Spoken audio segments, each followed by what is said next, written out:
Welcome to the Ultra Origin series, where we hear from runners who have recently finished their first ultra or completed a new distance. In these conversations, we celebrate regular people who are doing hard things. There's a lot we can learn from and be inspired by from people just like you. In this episode of Ultra Origins, we speak with Ben Standhardt, a runner who was so inspired by a video of my running Moab 240 that he transformed from a self-proclaimed non-runner into an ultra runner in just over a year. Ben's story is one of resilience, determination, and the power of setting ambitious goals. Well, Ben, it is really, really nice to meet you. I'm so happy that you commented on YouTube to introduce yourself and let me know that this channel has had an impact on your running. Why don't we start off just by having you introduce yourself, tell us where you are and whatever you want us to know about you, and then let's get talking about your journey into running. Okay, let's do that. Well, thanks first of all for having me. It's a great pleasure. It's a little bit surreal to actually talk to you now after following your videos for a little bit. So my name is Ben Standhardt. I'm a very new runner. It's like I'm into running for a year and a couple of months now. I hated running my whole life. But the reason why I started running is I'm a father of two. I have a newborn. I have a little older daughter. I live in the US, but I'm a German. My company, has quite some demanding tasks for me, but they all only mean sitting in front of the computer, being in meetings all day long. So over the last couple of years, I got heavier and heavier, and I felt like I'm tired. I'm getting bigger, and it's not a healthy lifestyle. So at one point, I just needed to make a change, and I wanted to get rid of those kilograms. By that time, I didn't know anything about ultra running, but then I came across your Moab video. And well, that started the whole journey. So, well, now I think I'm considered a runner now. So here I am talking to you now. Had you had any experience doing running in the past or at all? So after school, I decided to join the military. So there was a lot of running in the military, but I always hated it because someone made me do it. And I was somewhat fit. I was never the fittest, never the weakest, but I hated running, and I just did my stuff. A little bit of suffering back in the day, as you can imagine. Yeah. But then the change from the military lifestyle to the civilian lifestyle, and then a corporate job and meetings and so on, right? Business trips, it was never a part of my life. But now being a father and having very limited time, I have to work. I have my family I want to spend time with. And I wanted to be fitter. So what's the easiest way? Well, put some shoes on, go outside and just go for a run, right? Yeah. This is how I started it. Well, you tell me a little bit about that introduction to running, this putting your shoes on. Why don't you tell us how you, like the first time you went out, or what was your thought process when you were very first beginning? Because that's such an interesting place to be that you'll never be again. That was your first time going into it. Yeah, okay. Let me start with that. I still feel that it's every time a new beginning when I put the shoes on. So it still feels like that. As I said, a year and a couple of months ago, I started with running. I made the decision, okay, now it's time to change. I have to lose weight. And well, running it is. I don't want to go to the gym. So I bought myself a pair of standard running shoes and said, okay, let's see. Let's go out and see. Ran around the block and was gassed. Yeah. That was the very first impression of me running. Well, that's a tough one, but okay, I kept doing that for a little bit. But then I'm a big fan. I was my whole life a big fan of setting very ambitious goals far out in the future and then breaking that down into smaller steps. And yeah, that's what I did here as well. And how did I set my goal is, well, watch YouTube videos like yours, like your first Moab video. And in that video, in the very beginning, you made a comment where you said, well, I think you asked your wife or partner back then, this is 140 miles more than what I'm usually doing. I'm like, what is he talking about? It's like 140 miles, just that jump. And this is possible. And you appear in your videos to be someone like a regular person, not a pro athlete, if I'm allowed to say that way, right? And so, okay, I can relate to that. So he can make a jump like that. So I can go from running around the block to... Back then, I thought like a half marathon is a huge distance. Yeah. So let me do a half marathon. But I know myself, if I run a half marathon, I don't have a longer, further away goal. I'm going to stop afterwards, and then this is it with my running. Yeah. So I thought, well, the Moab video is great. This experience is great. okay, my goal is to run Moab or Cocodona, and that's my goal. That's what I'm going to work for. I told my whole family about it. That's what I'm going to do. They all, smiled a little bit and said, okay, one of Ben's new crazy goals. But by now they know me. They know that I'm serious about it if I call it out. And I said, okay, if I really want to do it, I need to have a plan. I need to have these milestones to reach. So I set myself that first half marathon goal. I think it was like 3, maybe 4 months out from the moment where I was trained for that. And then afterwards, I found the first 50K. We go into that probably in a little bit, which is close by here. And I said, okay, let me sign up for that immediately. So 6 months after the half marathon, if I'm going to have that 50K race, because, well, yeah, marathon, everybody can do. That was my thought process. Yeah, and yeah. Here we are now. Huh. Well, so you, from the very beginning, you had the idea of eventually hitting the biggest distance ones that we're kind of looking at in the U.S. right now, and then I guess you're kind of backfilling your way into that by doing the smaller races, starting with the half marathon. That's such an ambitious way to think about it, but I think I can appreciate the mental thought behind that. I think I have similar tendencies to sort of have big goals, and then there's lots of little goals you have to achieve in between. There's a lot of steps between here and Moab or Cocodona, if you're starting, from the beginning. So I like the way you've handled that. How did your first half marathon go? How did it feel running that first, long distance race? I was really nervous at the starting line. I didn't know what to expect. My training was from around the block to twice around the block, then 3 times with a little bit of walking. And then eventually I progressed and I could run very slow pace, but I could run 8 miles, 9 miles and feeling somewhat okay afterwards. But I never did this distance. So at the starting line, I really didn't know what to expect. But they had these pacers. They had a sign with a specific time. And I found myself like in the back of the pack and thought, okay, no, I don't want to be last, so I can push myself a little bit. So I think I moved up to the 2-hour 15 pacer. Said, okay, this looks like a nice group, so I'm going to run here. And that's what we did. And there were a couple of older women than I am. And I thought, okay, if they can do that, I think I should be able to do that as well. That was my motivation. So I ran through it. No plan about hydration, no plan about food. I'm not sure by now if this is necessary for a half marathon if you don't aim for a particular pace, but I just didn't know what to do and just kept running. And it worked fine. It was a little slower than the pacing group. I fell off a little bit towards like the last 2 miles. It was a little bit of an uphill there. But I was just super proud. I was just super proud. I was hooked by the running community already at that race. A lot of runners there, a lot of spectators. They all cheered us on, and it was a great feeling. And I felt proud of myself that I did it. I had my family was back then my first daughter only at the start line, and she was just screaming and cheering for me, and I was pretty emotional already. So I think I got addicted to running the moment when I crossed the finish line. Yeah, that's to your question so far. Yeah. Oh, I love it. I've said before, when I ran my first half marathon, I struggled in the last 2 miles, but the feeling, the elation that I felt crossing the finish line after that in that first half marathon, I don't know that I've felt the same since. It was such a good feeling. I've kind of been chasing it again ever since. There's something about that first finish. It's so special. Yeah, I'm so glad that you were hooked immediately.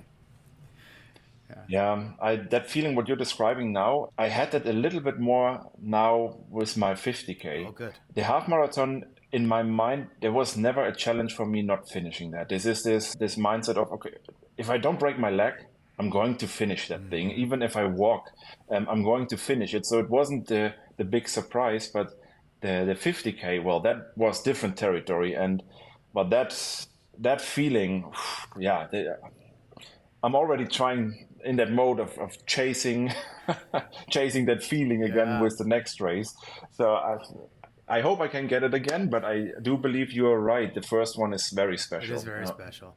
Well, there's all kinds of special things that you're going to experience, between here and your future goals too. A lot of bad feelings will come into it at some point too. And I'm sure we'll maybe even get into some of the bad feelings you had during your 50K.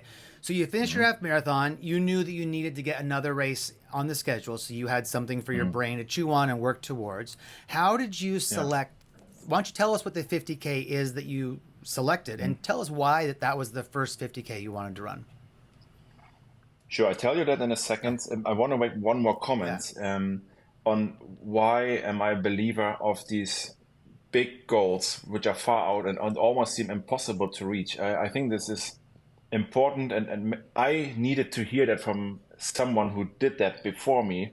And this is, you have to understand, or I had to understand, that if you set a goal, it's not reaching that goal which makes you happy. It's enjoy and embrace the journey towards it. So the further out the goal is, the longer you can embrace that kind of journey. That's right. And I learned that a couple of years ago in my life, and this is what running gives me at the moment and what motivates me to continue. So maybe we can use it as a transition to the 50K. So it was no question in my mind crossing that finish line that I can stop here now. No, I want to continue. And I had to find a race which is close by, so I can actually bring my family. They wanted to be part of it and be a crew, if you will. And my daughter wanted to be at the finish line and celebrate with me again. She enjoyed that. So I just Googled and found a race which was an hour away from us here in a state park. It's the Brown County State Park in Indiana. Well, you may think, that's at least what I thought, that Indiana is just cornfields and flats. Well, I learned the hard way that this is not the case. So this Brown County State Park is very, very hilly, and I had no clue what that means if you have elevation in a race. I've never, besides my military experience, I've never ran on a trail. I'm running through the neighborhoods here and on pavement. Yeah. So I didn't look specifically for a race which would be a good beginner race, just more to accommodate my family and being there with me. So that race had a 12-hour cutoff. I thought this is maybe smart. So even if I struggled, I can walk, I can power hike, whatever, and make it to the finish line. Or the chances are higher for me to go to the finish line, as I didn't know what to expect. Yeah, that's how I picked it pretty much. I didn't look at the chart of the profile. No, that didn't matter to me. It's like I knew I need to do a 50K next. That's what I did. Yeah. So then I'm curious to know about the training that you undertook for this, since this is your first 50K.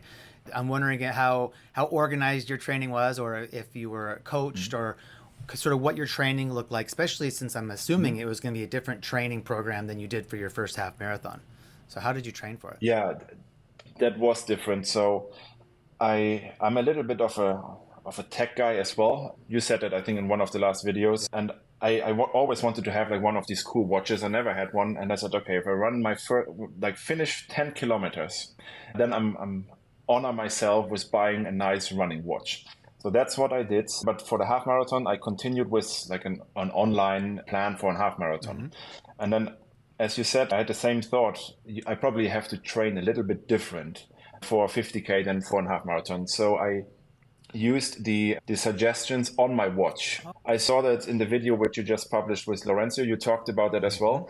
And I use that. I have a Garmin Forerunner 965, and the suggestions here, they adjust depending on how you do in your training, how your recovery is, how your training is. So as I had no clue on what will happen and what is needed for me mentally and from my body, I thought, well, that's better than nothing. And it takes into consideration how I sleep, how much my stress level is. And that's what I did. So I just continually started to progress over a course of, I think 5.5 months, where at the end I was running long runs, 13 miles, 15 miles. Okay. I had speed workouts in there, a lot of zone 2 training, which I like a lot because, well, you are asked to run slow, and slow is good for me as a heavier guy. So, and through the course of this training, I managed to lose, I would say, I think 22 pounds. So that was a huge win for me. And that was my training. Just following the watch. And I felt if I'm consistent, as a key takeaway, that was what was needed for me. Just go out 5 times a week, sometimes half an hour, sometimes an hour, sometimes two. That was my training pretty much. Yeah. Yeah, I think consistency is a really good point that has come up in previous conversations, and lots of times when I talk to runners, it's all about just getting out there. You don't have to necessarily kill yourself every run, but if you're out there every day or 5 days a week, it's so important for your body to make that progression and to make the gains, to get used to the increased mileage. How did you start to learn about the gear requirements for a 50K that would be different than your first half marathon? You've shoes, pack, for example, nutrition, hydration, so much to learn about. How did you start to learn and practice those things? Well, I watched a lot of YouTube videos and read a lot of like articles online. Well, it is a little overwhelming. You get all kinds of information online. I try to break it down and find like a good average for me as a beginner. So I knew I had to hydrate myself. Okay, the race will have every 3 miles either a water station or it's like a smaller or bigger aid station where they have some food. That okay, then I need to drink. I need to carry water and electrolyte drinks. So I need a pack. So I have my phone on me and a couple of foodie items, what I wanted to have. And I wanted to have a rain jacket with me because the weather is a little bit unpredictable.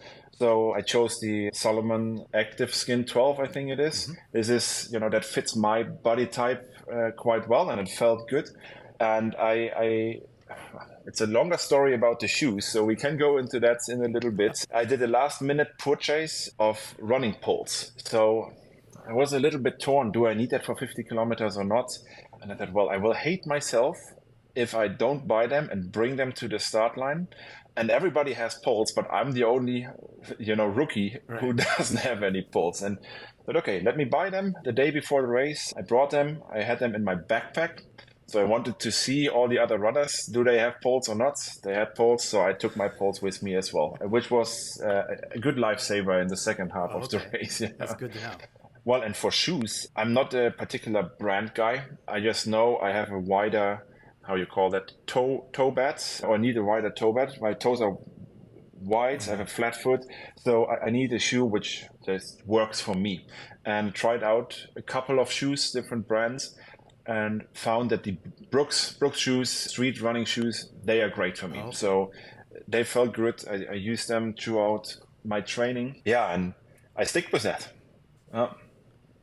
That's my gear. Like I had a running pack, shoes, and poles. Perfect. Well, sunglasses and clothing, but right, yeah. We all wear those. And the Brooks shoes are just road shoes, but obviously that they were sufficient for trail running. On a dry day, I would say yes, they would be okay on that trail, but it rained 3 days before the race. It's completely downpour these 3 days prior to the race. And that made a good chunk of the trail extremely muddy. So at times we had to go through passes almost to your knees, you were in mud. Oh, really? It's a little bit on me. After the race, I read the instructions again, and they had like little notes. They written it in a funny way. Maybe it's because of me not being an English native speaker that I missed that, or I just ignored it. I thought, naively thinking as a beginner, I just run in the shoes I train with on the street and use them on the trail. Cost me a lot of blisters and pain, so I ended up with 28 blisters after that race on over both feet. It was a lot. Lessons learned. Now I have trail shoes, and I know that this will not happen again now. Wow, that's well, and something like a major storm right before an event, could change the course in such a way that you could never have anticipated. Lots of races you could go into it thinking it's going to be one way because that's the way it's been. It's always been that climate for the last 20 years, and then there's just some freak storm, maybe like this one, where you kind of can't prepare. You can't prepare for it specifically. So it's almost like it gets to the whole point, I think, where a lot of times in ultra running, it's about adjusting to the new circumstances you find yourself in, and and just improvising, figuring out how you're going to get through this thing that you didn't plan for. So. Yeah. You made the comment that before your first half marathon, that you were at the starting line, you didn't know what to expect. I'm curious to know, how you felt at the starting line of this 50K. Because you haven't done this distance yet, but you've been doing training, and obviously you have finished a half marathon. So I'm hoping maybe you had confidence that it was going to be at least an interesting day. Tell us about how you were feeling standing at that starting line, getting ready to go. So, in one word, excited. Oh, good. I was really excited. It's like, okay, now a year has passed. I trained for a year to get to this point and finishing the first ultra. I couldn't wait to get started. If you ask me for a second word, very nervous. Well, these are two words, but you get my point. Yeah. I was very nervous. I had two good friends. They dropped me off in the morning on the finish line. And I remember that situation. I was wearing like a yellow shirt, a blue pack. I have a beard, as you can see. And I told my friends, hey, look over there. There's a guy with a beard, with a blue pack and a yellow shirt. And he was also, let's say, not the elite runner in terms of body weight. Yeah. So similar to me. And I thought, isn't that funny that I'm not the only one here? And we look the same. Lucky enough, I met this guy like on the first couple of miles. He was a seasoned veteran in ultra running. And we started talking and ended up running the first 20 miles together. Oh, wow. And had an awesome conversation. Well, he's a guy, Danny is his name. Shout out to you, Danny. If you see that by any chance, you helped me a lot. The conversation was great. He likes to talk. I like to listen. And this was the perfect match. So I followed him. We listened to him, talked a little bit. I learned so much. It was just fantastic. And it's funny you asked for the start line because I made that comment at the start line, and then he is the guy who, helped me through the race so much, pretty much. It was cool. It was a cool moment to be there and get it started. That's what I've worked for. Oh. Yeah, really. Well, that's great. I would imagine there's probably a lot of people at the starting line who look like you, who don't necessarily look like elites. Would you say there was a lot of regular looking people there at the starting line? Yeah, I would say so. I was surprised how less or little folks were actually looking like the professionals, like skinny or muscular, whatever the right term in English is.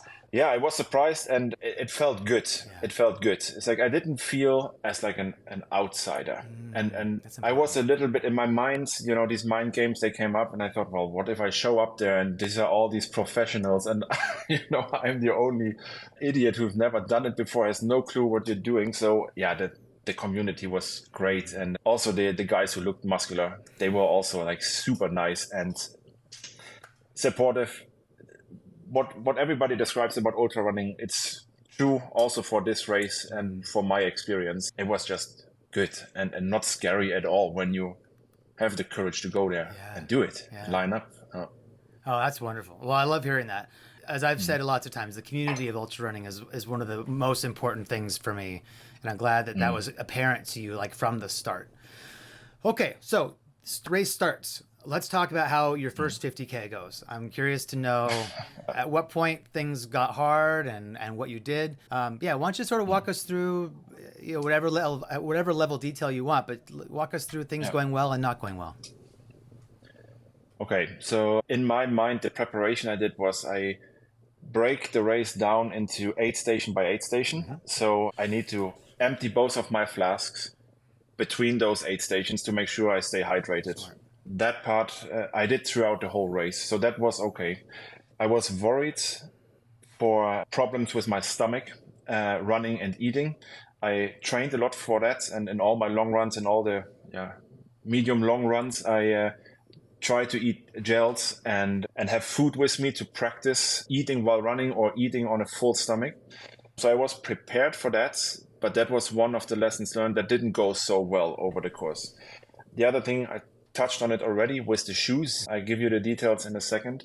But 8 station to 8 station, that was my plan. I didn't really want to check my watch and pace. I just thought the way I feel, this is the way I go. And if I feel good, I can go a little faster. If I go slow, okay, that's fine. Then so be it, right? I had no particular time for that first race. I just wanted to finish it.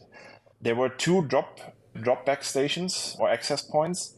So I planned those dropbacks to have an extra pair of shoes in there. One is a trail running shoe pair I put in the first drop bag, and then I had another like street running other Brooks into the second one. And my fear was, well, these street shoes, the Brooks, they are like this lightweight mesh material.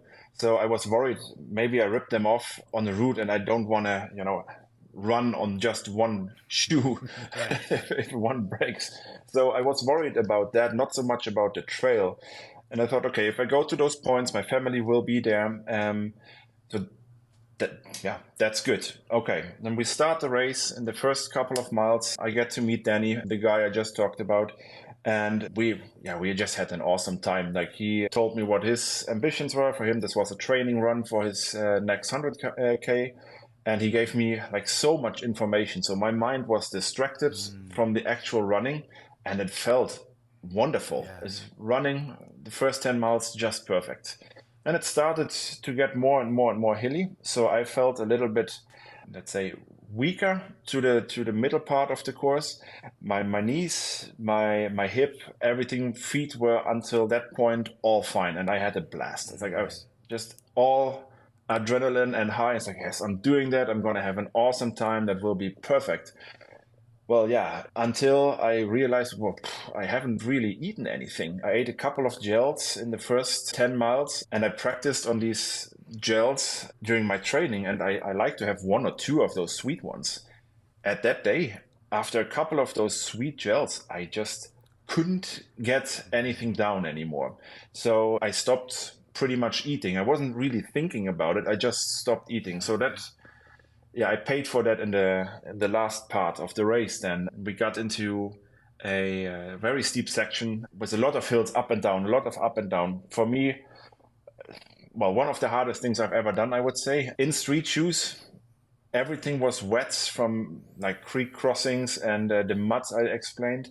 So my feet started to hurt, and I had no food in me, no calories in me. So I bonked pretty hard. Yeah. And it was pretty tough. So the middle section of the course, around mile 20-ish, I would say, starting to get in the last third, I had my lowest and at the same time highest point, because I went to this hard section, and I never thought about quitting, but I was just done. I was in so much pain at that point that I struggled at times to think about how can I move on now, but quitting is not an option. So somehow I have to move on. But it's quite a conflict that you're dealing with. Oh yeah.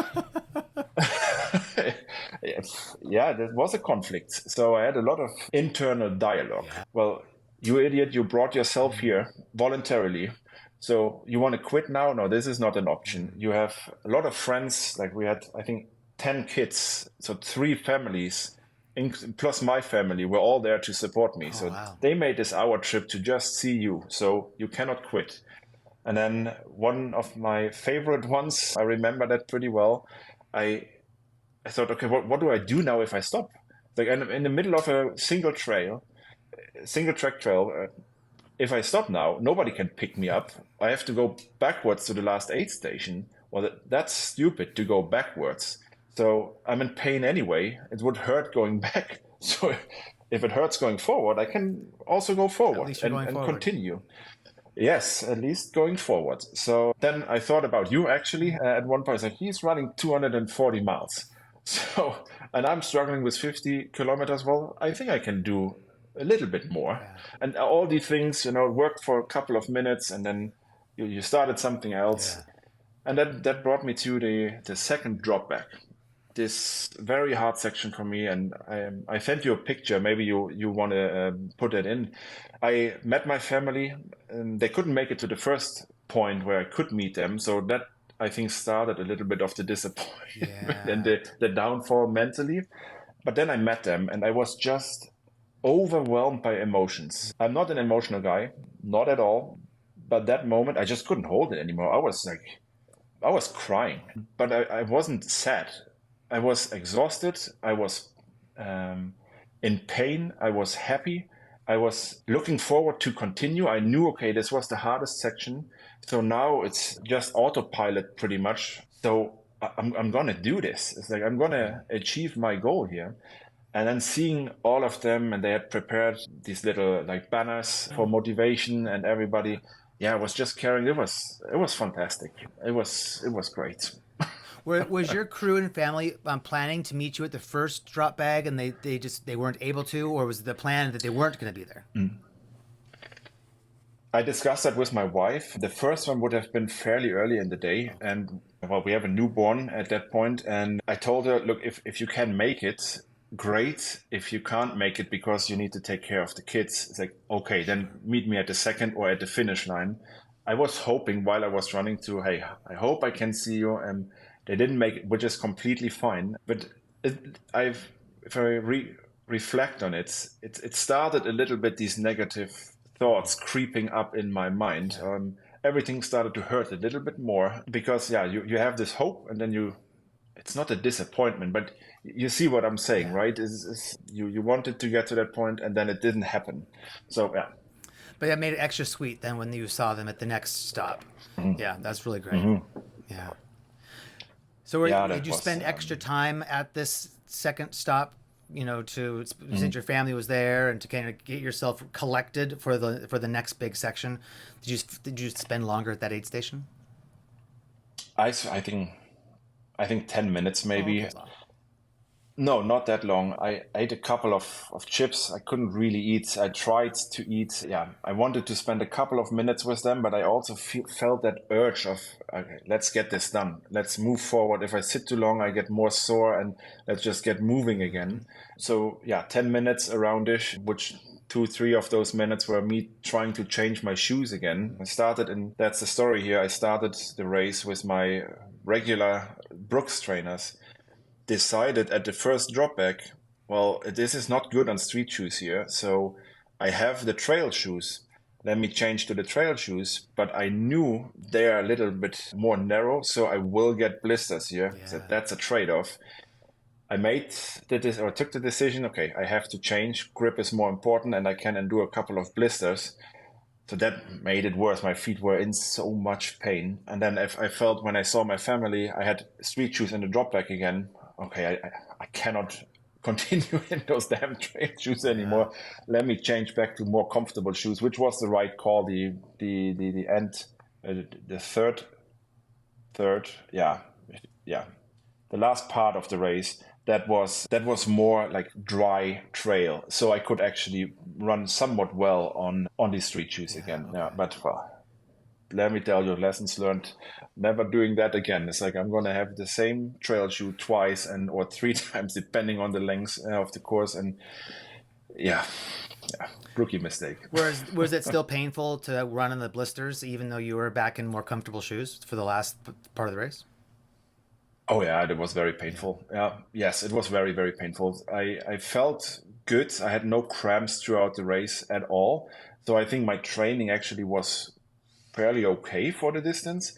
But I had to slow down drastically because of my feet. I had to rip off a toenail at one point because I couldn't stand it anymore. And yeah, but that was the main issue. No food at that point and blisters, so that made up for a lot of suffering. Yeah.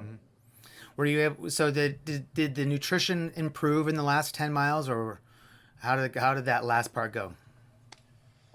The only nutrition I had was pretty much, they had these little orange slices and a plate with salt, and I just dipped the orange into the salt, so I got some electrolytes in there, some sodium, and the orange. So that felt good. But how much calories is a slice of orange? This is really not much. So I pretty much did the whole thing on very, very, very little calories. Oh, interesting. Well, you gotta do what you gotta do. There's sometimes when, despite all your best efforts, you're just not going to get calories in, and so you just have to figure out what to do. Interesting. That's what I thought about as well. That's what you see in all these documentaries, right? It's like sometimes you just have to power through it, and well, that's what I did. And again, there was no point in going backwards. So That's right. let's get it over and eat something. Yeah. But you didn't have Danny with you for the last 10 miles. So how did it go? Did you run with other people or by yourself the rest of the way? No, at that point, I was in the back of the pack, and it was pretty spread out. I got overtaken a couple of times when I had to take a little walking break.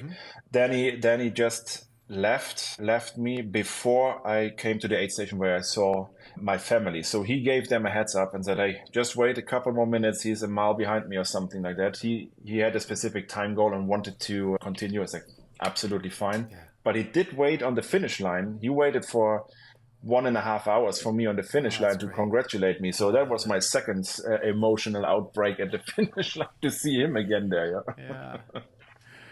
Well, let's talk about the finish and how the end of this journey, or this part of the journey, sort of was encapsulated in crossing the finish line. Tell us how that went and how it felt for you.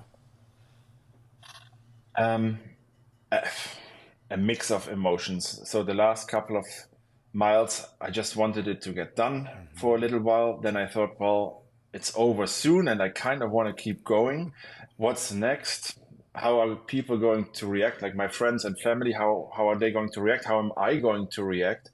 And then, time passed, finish line shows up, and I was just proud that I actually did it and could share that moment with friends and family. And they were equally proud and impressed because, well, they saw me through the whole journey of not being a runner, struggling to run around the block, being overweight, now losing weight and making it to that point. So they were impressed. They used that race and that day for their kids to actually show them, look, if you set yourself a goal, then you can achieve that in life. So that made me extra proud when they talked with me about that. So it was just a fantastic feeling. Everybody was hyped up and proud of the achievements, and they were all happy seeing me finish it. Yeah.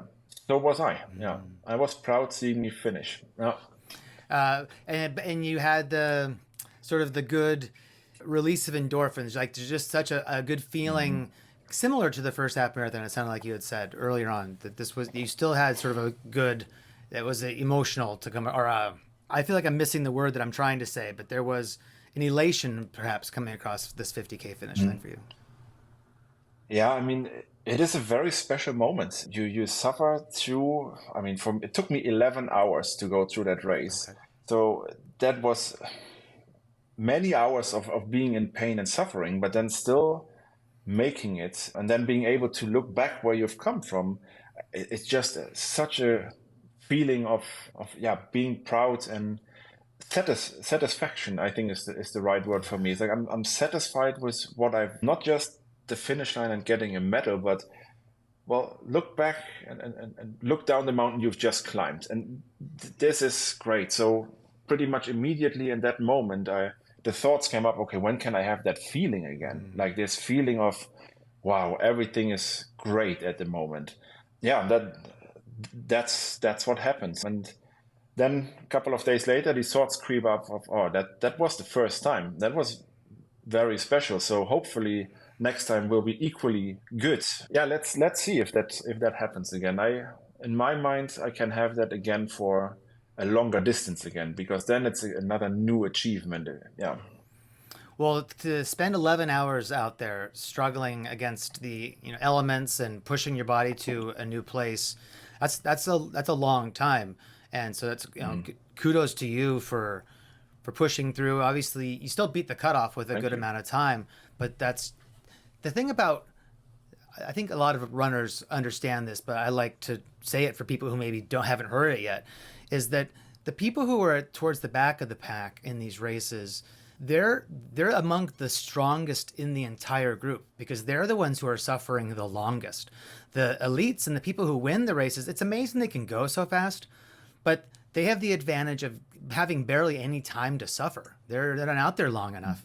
So I really want to recognize you and just congratulate you for just pushing through it for such a long time. For your first time to be able to battle the demons and have the voices in your head saying, you can't stop, but you want to because you're in so much pain.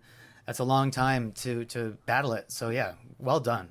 That's really impressive. It's made there. And I think this is why I like running by now so much. And also the longer distances, at least from my perspective speaking, you have to fight against yourself. And well, if you want to compete and be on the podium, you have to compete against others as well. But then you compete with folks on the same level. But what I experienced specifically in this race and in the ultra community for the first time is it doesn't make a difference if you're in the front pack, if you're in the back pack, or if you're in the middle. It doesn't matter. We all go through the same distance, and then everybody is still supportive and is helping each other out. And I saw a couple of those folks at the starting line who at the end made it on the podium for that race, and I checked their times. They did the same distance in like 4 hours something.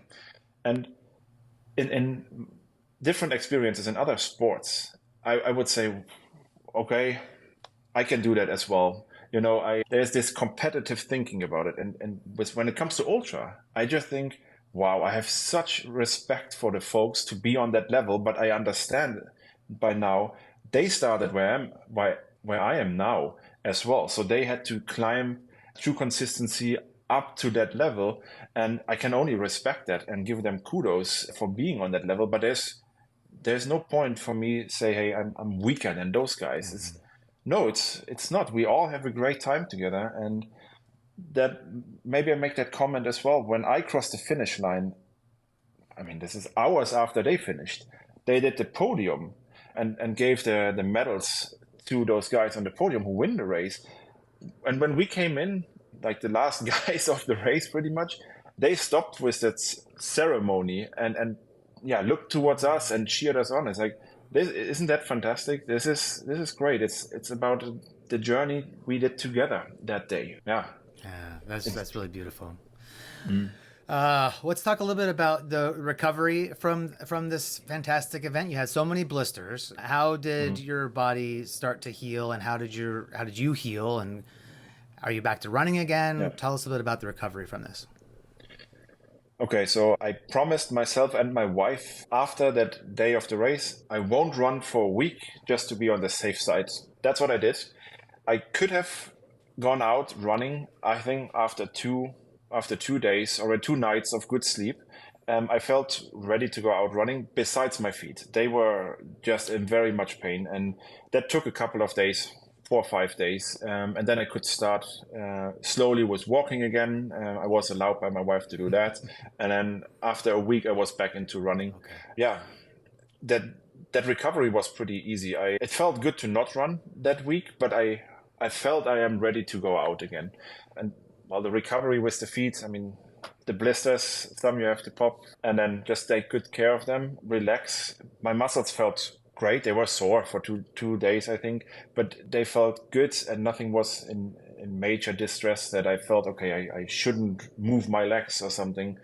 No, the recovery was great, surprisingly well, I would say. I didn't know what to expect. I didn't know how many days I have to take PTO and not be in the office because I can't walk into the office. But I didn't have to do that. This was good. Besides the feet, all cool. And so then when you, about a week later, then when you started to get back out on your legs running again, it felt good to you to get moving?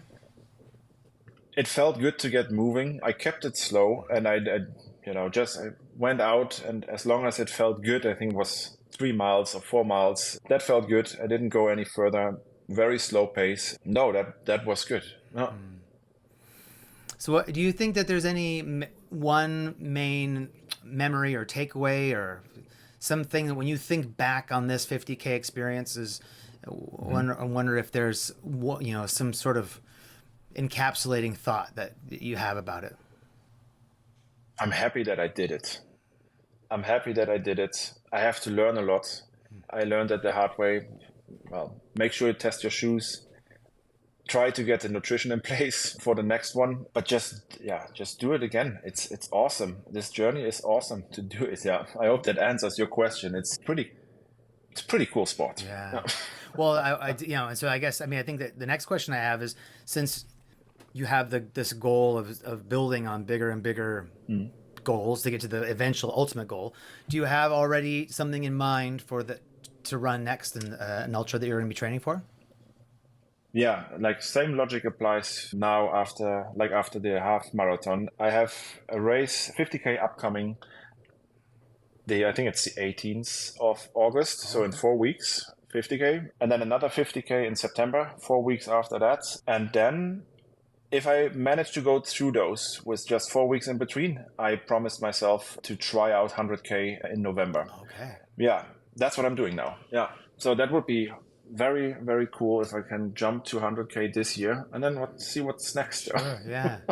Well, and I think that progression, instead of just jumping directly to 100K from your first 50K, what I like about what you're describing is that it gives you a chance to sort of practice just the 50K distance. There's so many things that you can learn in that distance that doing it multiple times can help you, reinforce your nutrition plan and figure out the various gear issues that may crop up, so that, you can sort of get more experience before then you add on additional distance to the sport. So I think that's a great approach to it.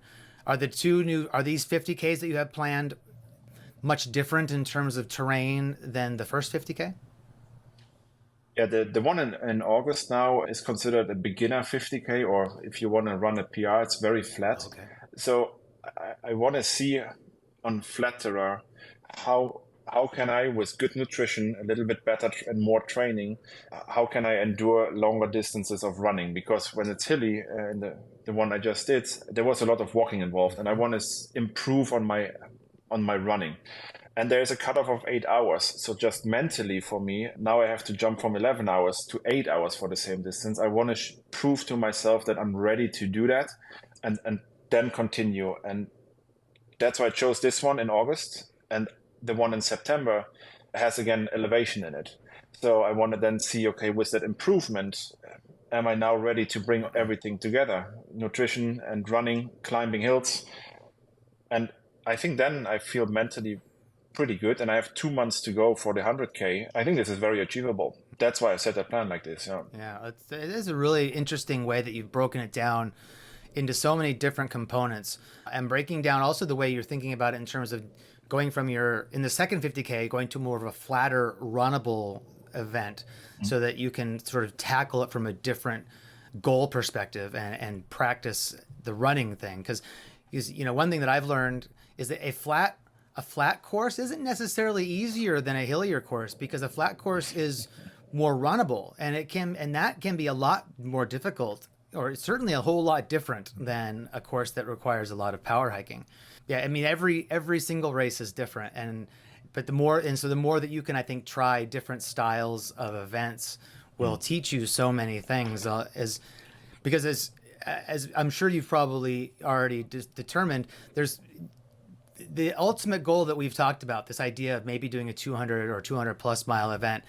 There's so many things to learn between starting and then, that the way that you're tackling this and just sort of exploring the nuances of distance and the nuances of terrain type. Yeah, it's just a really smart way to just learn, because it's all about learning. That's really, I think, what a lot of this comes down to. Yeah. Yeah, this is my main motivation. I think sometimes you have to learn something the hard way and experience it, and then you're ready to reflect on it and take something out of it, get better. And this is what I'm trying to do now, but always having that next bigger goal in mind and seeing how can I prepare myself. Well, a plan is just a plan, but if you follow through with it, it's better than not doing it. And it's the way that works for me. So I'm not saying this is what everybody should do. This is what I identified for myself. Yeah, falling in love with running and this idea of ultra distance, and now progressing through it and giving myself the time to do it. This is it's a cool journey. It really is. Yeah. And you can claim the mantle. You are an ultra runner. You've done it. Thank you. Yeah, that's what Danny said as well. I struggle with that. Still saying that. I think I wanna do like 3 ultra marathon races, and then I consider myself an ultra runner. Yeah, but I appreciate you saying that, and it means a lot to me. Well, you're certainly on your way. I have very little doubt that you will be able to confidently and comfortably call yourself an ultra runner before long. So I think that you're well on your way. Thank you. Yeah. Well, I think this has been a really great it's been really great listening to your story and your journey. Before we wrap it up, is there anything that we haven't touched on that you would like to share with the audience, people who are working towards their first ultra or first 50K. Any thoughts that you can leave us with? I think this is easy. If you have it in your mind that you want to run an ultra distance, a 50K, whatever distance, just go and do it. I mean, what should happen? You made DNF. Okay, fine. You do it again and finish it. Just do it. It's awesome, and it's for everybody. Again, I'm a bigger guy. I was a bigger guy, and it's possible for me. So it's possible for everybody else as well if you just want it. Yeah. Yeah, well, it's a welcoming community. I'm so happy that you felt welcomed into it, and I'm really glad that you are a part of the community now. And I do hope that at some point in the future our paths will cross. I will find you on the trail, and I'll be able to greet you in person. That'll be a good day. That would be awesome. I would love to meet you in person. At one point, maybe we run more up 240 together. That would be an excellent result. I would love that. All right. I'll let you know when I'm ready. I'm looking forward to it. We'll be keeping an eye on your journey. Look, Ben, thanks so much for joining us here on Ultra Origins. I really appreciate your time and sharing your story. And yeah, we'll see you on the trail. Thanks a lot. Thank you, Wes. Ben, thank you so much for joining us on Ultra Origins. And audience, since this recording, Ben did follow up in an email to say that in mid-August, Ben ran his second 50K and finished it 2.5 hours faster than his first one and feeling a whole lot better. And then about a week or so after this recording comes out, Ben is going to be running his third 50K. And as promised with all these 50K successes, he has already signed up for his first 100K in November. It's so exciting to see you progressing so quickly, Ben. Congratulations. If you have recently finished your first Ultra, or if you've recently completed a major new distance and would like to share your story here on Ultra Origins, please go to onwardendurance.com and click Ultra Origins at the top of the page. Thank you for watching. I look forward to sharing more Ultra Origins stories with you. Bye-bye.